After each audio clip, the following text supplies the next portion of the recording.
Okay, we're going to start with 7.6 first, which we have just been introduced to logarithms, right? We now know that logarithms exist, and really all they are is an exponent, right? We know how to kind of rewrite them in different forms so that we can either see it in exponential form or logarithmic form. There are certain properties of logarithms that we need to learn, right? They're new to us, so we don't necessarily understand the properties of logarithms until you've been introduced to them. So that is what our learning target is for this section, is we're going to expand and condense these logarithmic expressions. And when we start solving in 7.7, sometimes you have to condense your logarithm down, and sometimes you have to expand it out. So we just have to learn what those properties are today to make sure that we can do it. On Google Classroom, I set up a Google Doc that's like a little matching rather than me printing out another 40 pieces of paper. I just put it on Google Classroom today. So let's start first with just what is a logarithm. It's just an exponent, right? We rewrite our exponential form into logarithmic form, and then it's therefore set equal to whatever the exponent is. Go ahead and evaluate 2 through 5. So sometimes, right, we're solving for the actual exponent with these logarithms. Other times, we are just trying to find the value. I recommend rewriting these logarithms in exponential form so that you can figure out what the value of x is. Like, for instance, for our first one, I circle my base and spiral around. So as an exponential form, this would be rewritten as 3 to the 4th power is equal to x. Therefore, x is equal to 81. Go ahead, try the others. We'll go over them together in just a minute.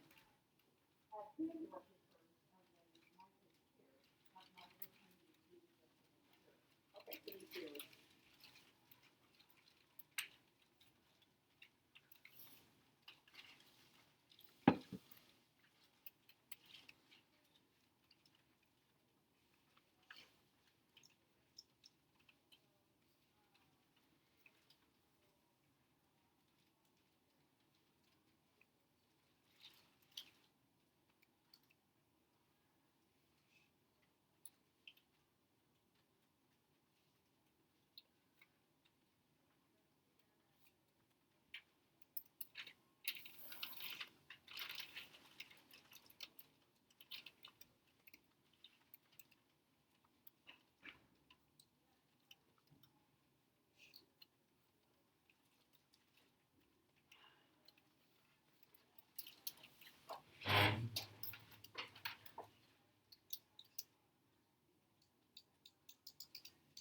Let's go over these.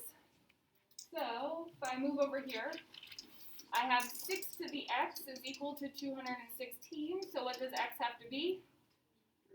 3. 2 wouldn't get me high enough. I get 36. I got to have a bigger exponent there. But we probably have to guess and check, right? We got to put this in our calculator and see if it works. All right, next one here. I have x to the 5th power is equal to 1,024. 4, that's right. And how'd you get it, Peyton? I just guessed and checked. You just guessed and checked, right? Plug in some different numbers and plug them into your calculator and just kind of see if I get close enough. Our last one, I have 9 to the x is equal to 9 squared. So what does x have to be? 2. 2. That's just basically making sure we know our property rules when it comes to writing it in logarithmic form versus exponential form. Okay, we have 3 properties to learn today. And these are not just made-up properties, right? These properties have been proven for all of these logarithms. And as we go through and work with logarithms more, hopefully we'll start to see why these properties exist. So right now, I have the product property. Notice I'm in log base b, so this applies to any base that I'm using. And what am I doing right here between x and y? What operation? Multiplying them. Multiplying. So, but what if I only wanted to solve for the x, or I only wanted to solve for the y, right? Those are stuck together right now as multiplication. What you can do is you can expand this logarithm out, and your multiplication turns into addition. Notice I now have a logarithm attached to each of my variables, but I now have a plus sign in between. The reason this works, right? Let's think about our properties as it applies to exponents. Remember, a logarithm is just an exponent. If I have x squared times x cubed, what is my exponent? X to the fifth. X to the fifth power, right? Notice I'm multiplying here, so I add my exponents. This is why multiplication can be turned into addition with logarithms, right? That is the relationship between logarithms and exponents. And you can go either way, right? These are just new rules that we're learning. Sometimes we'll have to condense them down. Sometimes we'll have to expand them out. All right, our quotient property. Well, if multiplication turned into addition, what do you think division turned into? Subtraction. There we go. Log base b of x minus log base b of y. And that's the same rule, right? If I have the similar base and I have x to the fifth divided by x cubed, I subtract my exponents. So that is why we can do this with logarithms. Now the last one is called the power property. If I have an exponent out here, I can bring it in front of the logarithm completely. So I get y times log base b of x. And really, we're going to use this rule to kind of get rid of the y, get rid of the exponent, so that we can solve for just the logarithm. But that's down the road, right? We're not going to get there today. It's just practicing with these properties. So we're going to fill out this table, just condensing or expanding. The first time through, we're going to expand it out. So I have log base 3 of 4x squared. Got a couple things going on in there. You can do these in one step, but since we're first learning, we're going to take 2 steps to get there. I am multiplying between these two terms, right? 4 times x squared. So I rewrite it as log base 3 of 4 plus log base 3 of x squared. Now I do this, right? I want to separate it out. I can also bring this 2, but it only goes in front of this logarithm, right? The x squared, the squared is only attached to the x. So really, this whole thing expanded out is log base 3 of 4 plus 2 log base 3 of x. And like I said, for some of these, the more you do this, you will be able to do this in one step. But as you're first learning, I encourage you to kind of do this out in multiple steps. Question or table row 2. I am dividing. So I have log, now what's the base since it's not written? It's 10, right? You don't have to say it, it's just assumed. Log of 5 minus log of 2x. Now since I have 2 times x, I can now change that. I get log of 5 minus log of 2 plus log of x. Why do I have those parentheses there? Because you have to do those first before you Distribute the negative? That's what I mean. On like an ACT, you might see it written this way, or you may see it written this way with 2 negative signs, right? They mean the exact same thing. It just depends how it's written. Since both 2 and x are in my denominator, I have to subtract both of them. So either you write it as a parentheses like this with a plus sign, or you write it as 2 negative signs. Doesn't matter to me, they mean the same thing. Okay. You want to give the next one a try on your own or do it together? Together? Okay. I'm going to just start it right over here so I don't run out of space. I am multiplying in my numerator, so that changes to addition, and I'm going to bring the 4 out in front of the y. So I have the natural log of 3 plus 4 natural log of y. Notice I'm writing natural log or log every single time. Then I'm dividing, so I need to subtract, and I need to bring that 5 out in front, so I get minus 5 natural log of x.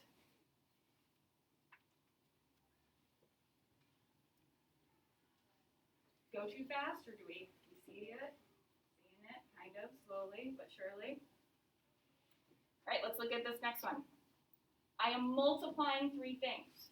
So those 3 things being multiplied now just turn into addition with a log base 2 out front. So I have log base 2 of 5 plus log base 2 of x plus log base 2 of y. Final long answer.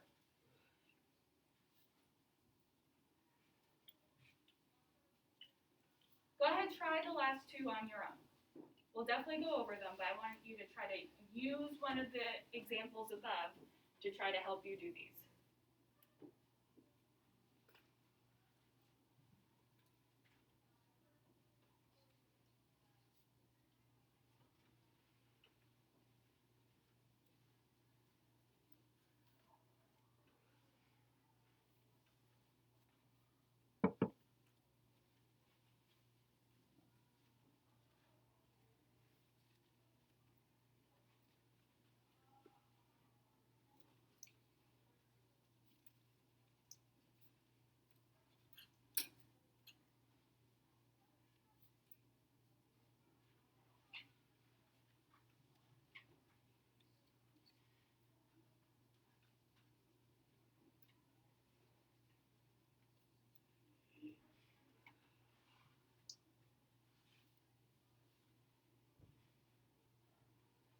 All right, I'm going to write the first one up here.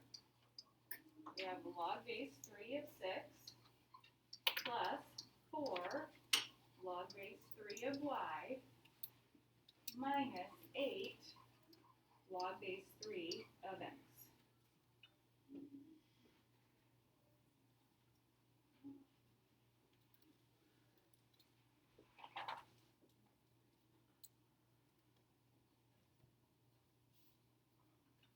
Look at our next one. We have the natural log of 3 plus natural log of y minus 5 natural log of x.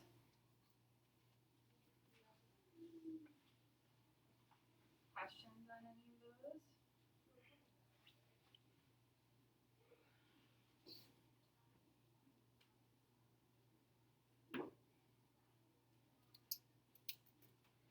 All right. So we've done some expanding. Now we're going to go the opposite way, right? This is the notes for 7.6. This is it. We're just going to practice. So I now have the expanded form, and I need to go the other way. First things first, I need to make sure I have the exact same logs. I have ln here, natural log of both of them, so I can condense them down into one. Here's what I recommend you do. You write the word, the log, natural log, log base, whatever, once, right? Because students often keep writing it over and over. We only want it written once. Then, if there's any numbers out front, they have to become exponents for the value right after the word natural log. So I wind up with, right, this subtraction here tells me it's going to turn into division. I get the natural log of 7 squared divided by 4 cubed. And we don't have to multiply it out. I really just wanted to show us, right, where the exponent winds up once you condense it all down together. Questions? All right, let's look at the next example. I have all logs, so that's good, right? I can condense them down. They're all the same logarithm. I take any kind of number out front, and that becomes my exponent. If it's addition, it's going to turn into multiplication, and if it's subtraction, it's going to wind up in the the denominator for division. So I write the word log once, and then in my numerator is 4 times x squared, 4x squared. In my denominator is y to the 5th, z.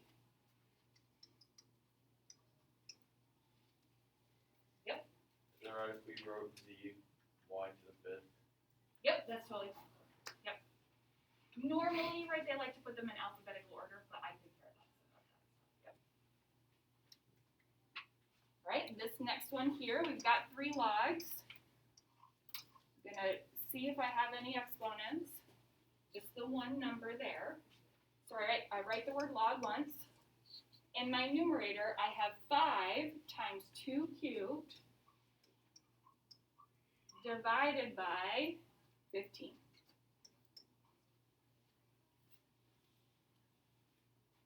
And like I said, we can simplify, but I'm really just trying to show, right, the properties. I use both numbers and letters. Right, you want to try the last one on your own? Give it a whirl.